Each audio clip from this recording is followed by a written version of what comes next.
আসসালামু আলাইকুম। আপনাদেরকে একটা জিনিস দেখাবো। আমার পিছনে দেখতে পাচ্ছেন, এই যে পিছনে একটা চাঁদ দেখা যাচ্ছে। এটা চাঁদ, এটা হলো চাঁদ, এটা হলো চাঁদ, আর এটা হলো সূর্য। এই যে সূর্য, এটা হলো সূর্য। আপনাদেরকে দেখাই, এটা হলো সূর্য।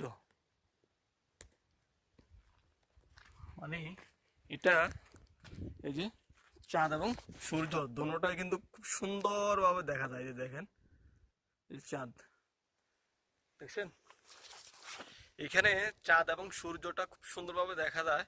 এই যে চারটা রাত হলে, এই যখন রাত হয় তখন অস্ত অস্ত অস্ত অস্তে এদিক হয়ে অস্তে অস্তে ঠিক ওইদিকে অস্ত যায় আর কি। মানে রাতে চাঁদটা এত সুন্দর লাগে, সেটা আসলে আপনারা বিশ্বাস করবেন না যতক্ষণ না দেখবেন নিজের চোখে। এই হলো অবস্থা, খুব সুন্দর লাগে সৌদি আরবের যে একটা আবহাওয়ার দেখতে পাচ্ছি।